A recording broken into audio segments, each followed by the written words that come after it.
যে কারণে তিনি তত্ত্বাবধায়ক সরকার ব্যবস্থার বিপরীতে দাঁড়িয়ে তখন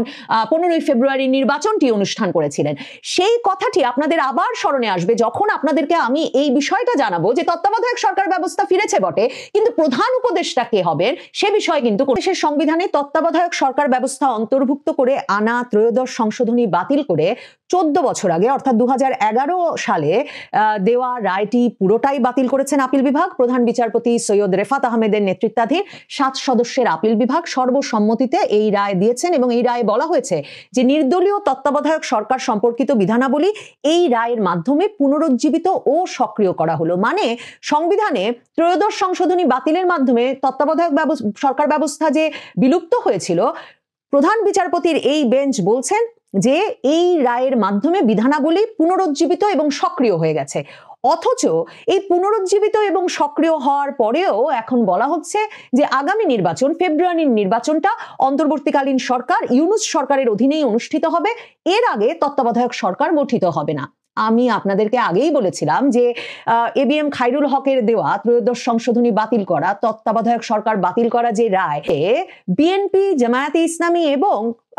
এই সরকারের সংস্কার কমিশনের যিনি মানে একজন গুরুত্বপূর্ণ সদস্য, ঐকমত্য কমিশনে যিনি আছেন, আলী রিয়াজের কমিশনে সুজন সম্পাদক বদিউল আলম মজুমদার, সেই সুজনের তরফে, তার মানে বিএনপি, জামাত আর সুজনের তরফে ত্রয়োদশ সংশোধনী বাতিল করে দেওয়া রায়ের বিরুদ্ধে আপিল আবেদন করা হয়। এই সরকারের আমলে আগস্ট মাসে করে সুজন আর অক্টোবর মাসে করে বিএনপি, জামাত, এবং তারা ওই রায়ের রিভিউ আবেদন করে। তো তখন থেকেই আমি আপনাদের বলেছিলাম যে আসলে এরা কি চান তার উপরে নির্ধারিত হবে শেষ পর্যন্ত যে তত্ত্বাবধায়ক সরকার ব্যবস্থা এই নির্বাচনের আগে ফেরত আসে নাকি এই নির্বাচনে আগে ফেরত আসার সুযোগ হয় না।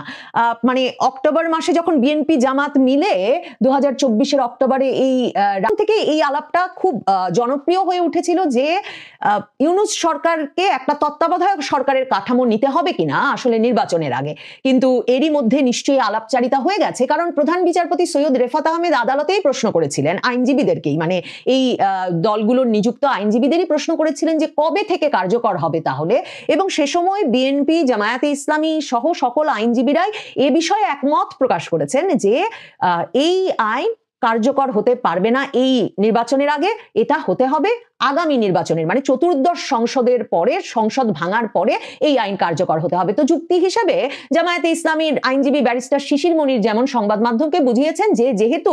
আইন বলে যে সংসদ ভাঙার 15 দিনের মধ্যে তত্ত্বাবধায়ক সরকার গঠিত 2024-এর আগস্টেই ভেঙে গেছে এবং বর্তমানে কোনো সংসদ নাই, কাজেই এখন তত্ত্বাবধায়ক সরকার গঠিত হওয়ার কোনো সুযোগ নাই। কিন্তু প্রশ্ন হচ্ছে যে আদালত বলে দিয়েছে তত্ত্বাবধায়ক সরকার ব্যবস্থাকেই নির্বাচনকালীন সরকার ব্যবস্থা হিসেবে গ্রহণ করে আইনটি পুনরুজ্জীবিত এবং সক্রিয় হয়ে গেছে। মানে ব্যাপারটা অনেকটা এমন যে আমি একটা সংবিধান লিখেছি এবং লিখে বলছি যে আমি যদি দেশ স্বাধীন করতে পারি তাহলে এই সংবিধানটি সেদিন থেকে কার্যকর হবে, কিন্তু বলছি সংবিধানটি কার্যকর হয়ে গেছে। মানে ব্যাপারটা এত গোলমেলে হয়েছে যে গোলমেলে বিষয়টা আইনের দৃষ্টিতে দেখলে অনেকটা ডক্টর ইউনূসের সরকার গঠন হয়েছে যেমন একটা গোলমেলে অবস্থায়, যে বাংলাদেশে অন্তর্বর্তীকালীন সরকারের কোনো পদই নাই, অথচ সুপ্রিম কোর্ট থেকে নাকি এক রেফারেন্স এনে 106 অনুচ্ছেদে বলা হলো যে এই অন্তর্বর্তীকালীন সরকার গঠিত হয়ে গেছে। এখন নির্বাচনকালীন সাংবিধানিক ভিত্তি সমৃদ্ধ একটি সরকার ব্যবস্থা থাকবার পরেও কিভাবে একটা সাংবিধানিক কোনো ভিত্তি নাই যে সরকারের, যে সরকার সম্পর্কে সংবিধানে কোনো সংজ্ঞা নির্ধারিত নাই, অমন একটা সরকার থাকতে পারেন, সে প্রশ্ন নিশ্চয়ই আইনজীবীরা সহ নানা পক্ষ তুলবেন। তবে তারা যেহেতু একমত হয়ে গেছেন, বিএনপি, জামাত, সুশীল সমাজের গুরুত্বপূর্ণ প্রতিনিধি সুজন, বদিউল আলম মজুমদার, এরা যেহেতু সন্তুষ্ট এবং এরা প্রত্যেকেই চেয়েছেন ইউনূস সরকারই ফেব্রুয়ারি পর্যন্ত থাকুন এবং ফেব্রুয়ারিতে নির্বাচনটি করুন, কাজেই এই সরকারটি আছে। অন্যদিকে আদালত বলছে তত্ত্বাবধায়ক ব্যবস্থাও পুনরুজ্জীবিত। এবং জেনারেল বলেছেন, যিনি বিএনপি থেকে আপনারা এরই মধ্যে জানেন, যিনি নির্বাচনও করতে যাচ্ছেন, তিনি সংসদ সদস্য পদে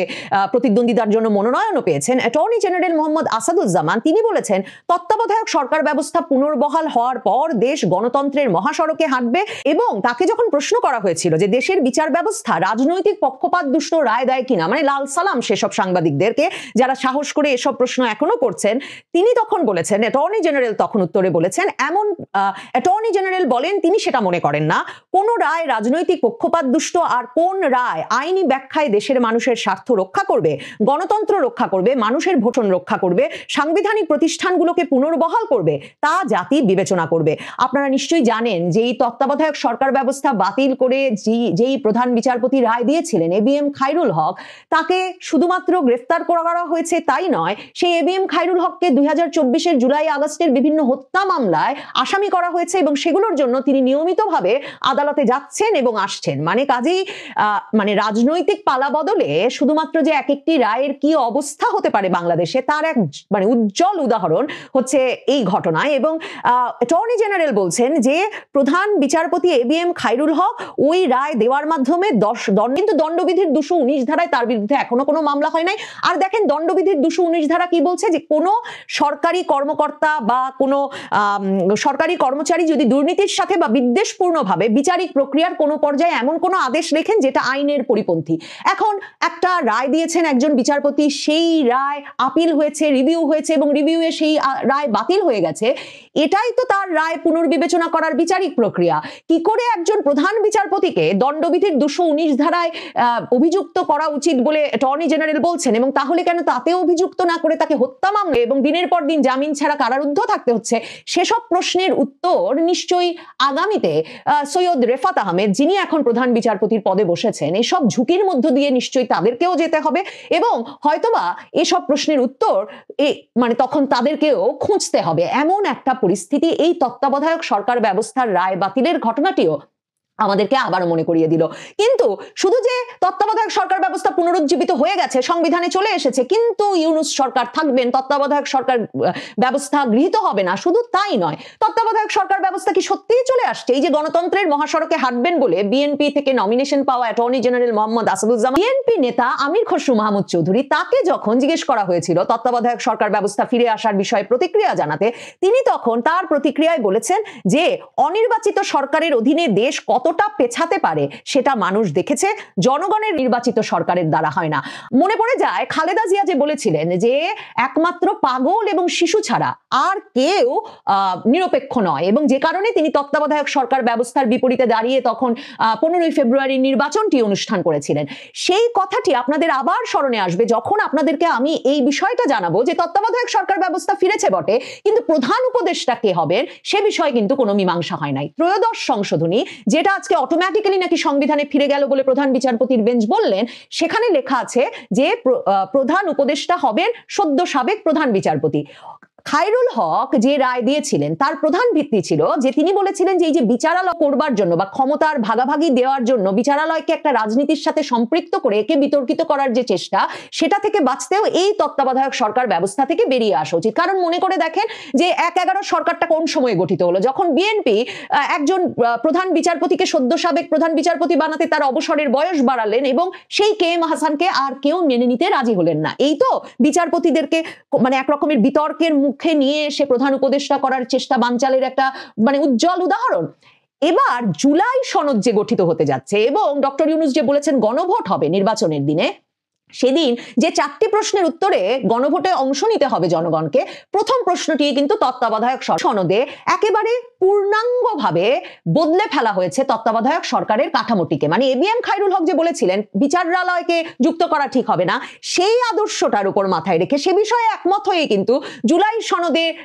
তৈরির সময় তখন রাজনৈতিক দলগুলো, এই বিএনপি, জামাত, জাতীয় নাগরিক পার্টি সহ সরকারের পছন্দের সকল রাজনৈতিক দল মিলে যে কাঠামো তৈরি করেছেন, সেখানেও কিন্তু প্রধান বিচারপতি সদ্য সাবেক প্রধান বিচারপতিকে প্রধান উপদেষ্টা রাখা হয় নাই। জুলাই সনদ অনুযায়ী যে সিস্টেম করা হয়েছে, যে পদ্ধতি তৈরি করা হয়েছে, সেখানে বলা হয়েছে প্রধান উপদেষ্টা বাছাইয়ে থাকবে 5 সদস্যের কমিটি, প্রধানমন্ত্রী সংসদের দ্বিতীয় বৃহত্তর বিরোধী দলের একজন প্রতিনিধি, মানে যাতে জাতীয় নাগরিক পার্টির একজন প্রতিনিধিও থাকতে পারেন। এবং ওই জুলাই সনদে কিন্তু ঠিক করা হয়েছে যে ডেপুটি স্পিকার হবেন হচ্ছে প্রধান বিরোধী দল থেকে। কাজেই এরা মিলে একটা বাছাই কমিটি হবে এবং এই 5 জনে মিলে যে বাছাই কমিটিটা করবেন, তারা যে তত্ত্বাবধায়ক সরকার তৈরি করবেন তাদের মেয়াদ হবে, তারা নির্বাচনটা 90 দিনের মধ্যে না করতে পারেন তাহলে আরো 30 দিন, মানে 120 দিনের মধ্যে নির্বাচন করতেই হবে। ডক্টর ইউনূসের মতো সুখ সুবিধা আর কেউ পাবেন না যে মানে প্রায় 1.5 বছরের বেশি ক্ষমতায় থেকে এইরকম একটা নির্বাচন আয়োজনের সুযোগ আর কেউ পাবেন না। এবং সেখানে বলা হয়েছে রাষ্ট্রপতি প্রধান উপদেষ্টা হতে পারবেন না, প্রধান উপদেষ্টার বয়স 75 বছরের বেশি হতে পারবে না, এবং বিচারালয় থেকে যাতে উপদেষ্টা নিয়োগ না করতে হয়, সেই যে এবিএম খায়রুল হকের যে মূল ভিত্তি, কেন তিনি ত্রয়োদশ সংশোধনী বাতিল করলেন, সে কারণে রাজনৈতিক দলগুলো বলল যে প্রধানমন্ত্রী, বিরোধী দলীয় নেতা, স্পিকার, ডেপুটি দলের একজন প্রতিনিধি মিলে তারা সকল রাজনৈতিক সংসদে যতগুলো রাজনৈতিক দল আছে তাদের প্রত্যেকের কাছ থেকে নাম নেবেন এবং সেসব নামের ভিত্তিতে তারা একমত হওয়ার চেষ্টা করবেন, একজনকে খুঁজে বের করার চেষ্টা করবেন যাদের বিষয়ে তারা সকলে একমত। এবং এটা যদি করা না যায়, তারপরে সরকারি দল এবং জোট তারা 5 জন উপযুক্ত ব্যক্তির নাম দেবে, প্রধান বিরোধী দল বা জোট 5 জন উপযুক্ত ব্যক্তির নাম দেবে, আর দ্বিতীয় বৃহত্তম বিরোধী দল যারা, তারা তখন আরো 2 জন, মানে তখন 12 জন নিয়ে সিলেক্ট করা হবে। এর পরেও যদি ওই 5 জনের কমিটি একজনকে সকলের ঐকমত্যের ভিত্তিতে মেনে নিতে না পারেন, তখন সরকারি দ্বিতীয় বৃহত্তম বিরোধী দল একজনের নাম দেবে। ওই 3 জনের মধ্য থেকেও যদি একমত হওয়া সম্ভব না হয়, তখন একজন আপিল বিভাগের বিচারপতি এবং একজন হাইকোর্ট বিভাগের বিচারপতিকে ওই কমিটি, প্রধান উপদেষ্টা বাছাই কমিটিতে যুক্ত করা হবে, এবং সেই হাইকোর্ট বিভাগ আর আপিল বিভাগের বিচারপতি খুঁজে বের করতে আবার বিচারপতিরা কি করে একটা বাছাই কমিটি করবেন সেই বিষয়েও জুলাই সনদে স্পষ্টভাবে লেখা আছে। তার মানে 5 জনের সঙ্গে এসে তখন 2 জন বিচারপতি যুক্ত হবেন। তারা যুক্ত হওয়ার পরে এই 7 সদস্য বিশিষ্ট উক্ত বাছাই কমিটির সদস্যগণ তখন গোপন ব্যালটে র্যাঙ্ক চয়েস বা ক্রমভিত্তিক ভোটিং পদ্ধতি তৈরি করে উক্ত সংক্ষিপ্ত তালিকা থেকে, মানে শেষে যে 3 জন এসে একজনকে পরবর্তী তত্ত্বাবধায়ক সরকারের প্রধান উপদেষ্টা হিসেবে বেছে নেবেন, এবং তখন বোঝেন যে এরপর প্রধান উপদেষ্টা যদি যিনি হবেন তিনি হতে রাজি না হলে কি হবে, এই সব কিছুও লেখা আছে। তার মানে ওই যে খালেদা জিয়া যে বলেছেন যে পাগল আর শিশু ছাড়া কোনো নিরপেক্ষ ব্যক্তি নাই, তার মানে রাজনৈতিক